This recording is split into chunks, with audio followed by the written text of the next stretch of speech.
Bharatiya Janata party सरकार जिते ओडिशा रे जून 12 तारिख दिन सरकार गढ़िले से दिन से तुम्बी तोफान करथिले जे आमे 100 दिन भितर करिकी देखेबू। मु तांको पचारुची एबे 300 दिन पूरी गलानी, वर्षे पूरीबा को जाउची, कौन करिछ तार हिसाब दियो। प्रथम हिसाब मागिबू, तमे जो ओडिया अस्मितार कथा कहिथिल से अस्मिता भवन कुआडे गला एवं प्रतिदिन गंडी गोटेठी मुंड गोटेठी पड़ुची। महिला बलात्कार अत्याचार एवं असम्मानित होउछंती, छुआ निखोज होउछंती। ओडिशार मान सम्मान सारा भारत वर्ष रे भुलुंठित होउछि। तापरे खरा दिन आसिला, तमे कहितला आमे सब कथा समाधान कर देबू। महानदी रे पानी नहीं कि कौनसी नदी रे पानी नहीं कि लोकों को पीवा पानी नहीं, डहक विकल होउछंती। बिजुली कथा न कहले छाड़, बिजुली पे बहुत कथा तुमे कहितल, एति छाड़ करू सेति छाड़ करू, से कथा कुआडे गला तुमको जना, भगवान को जना।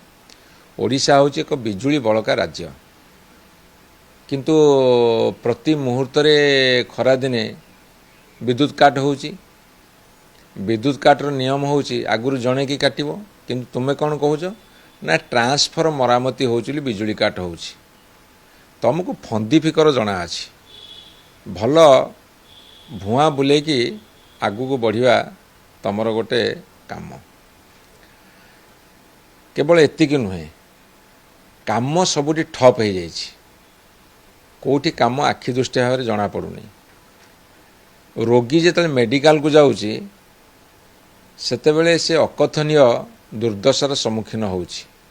12 प्रकार ओटीपी आसिला परे रोगी एडमिशन हब, आग पैसा देला परे ट्रीटमेंट हब, तापर से फेरी पाइब न पाइब दोसरा कथा, लोक अतिष्ठ। एवं बुढ़ा बुढ़ी माँ बापा को कहितल भत्ता दब 3000, 2टा बजेट गला, केते टंका देल हिसाब दियो। कहितल कटनी छटनी हबनी, कटनी छटनी 9 केजी 10 केजी 12 केजी हैला, ताटी हिसाब दियो। सुभद्रा योजना रे कहितल एककालीन 50,000 टंका देबे, लक्षपति दीदी सृष्टि करिवे। मु तांको पचारिथिली जे 5,000 टंका रे लक्षपति दीदी सृष्टि होंती? जदि लक्षपति दीदी सृष्टि कल बोली तमे एबे घोषणा गोटे करिथिल, 2024 मार्च पूर्व केते सृष्टि हेतिले? 2024 मार्च परे, अर्थात तुमे जो 300 दिन शासन कल सेई भितरे केते सृष्टि हेतिले तार हिसाबटा दियो, जना पड़ियो तमे केते सृष्टि कल। आउ गोटे प्रश्न मध्य पचारिथिली, जो दीदी बा महिला 1,00,000 टंका रोजगार कले लक्षपति दीदी, ना 1,00,000 टंका लाभ बा प्रॉफिट पाई संचय कले लक्षपति दीदी, तार डेफिनेशन बा तार संज्ञाटा बता। ता तो बतई पारिबनी, ताको बतय मु अनुरोध करुछि। एवं दरदाम वृद्धि, आमे भाबुछु बोधे आलू पियाजर दरदाम वृद्धि हेले वृद्धि बोलिकी, ना ता साथी रे समस्त नित्य व्यवहार्य पदार्थर दरदाम आकाश छुआ। तार उत्तर कौन तुम पाखे अच्छी?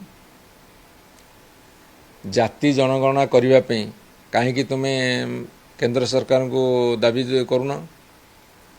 एससी एसटी ओबीसी जो सामाजिक न्यायर कथा से कहीं पछकू फेरिक असामाजिक तत्व होउछ, तार उत्तर दियो।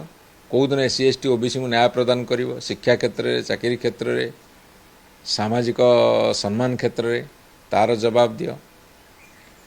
एवं तमे कहिथिलो डबल इंजिन सरकार, आमे भाबिथिलु राज्य सरकार जेतिकी पैसा देबे हुए तो केंद्र सरकार सेतिकी देबे बा ताठू अधिका देबे। चिराचरित ढंग रे रूटीन वर्क भली जेतिकी आसीबा कथा सेतिकी आसुची। सेठी बजेटर कलेबर बढ़ी, एठी बढ़ुची, से अनुपात रे पैसा आसुची। जो प्रतिशत अनुसार परसेंटेज वाइज कमिजी पछे बढ़ी नहीं। ତମେ କେବିକେ ଡିଷ୍ଟ୍ରିକ୍ଟର ଅନୁଦାନ ବନ୍ଦ କରିଛ, ପଛୁଆ ଅଞ୍ଚଳ ପାଣ୍ଠି ବନ୍ଦ କରିଛ, କେନ୍ଦ୍ରୀୟ ଅନୁଦାନ ବନ୍ଦ କରିଛ, କ'ଣଟେ ଦେଇଛ?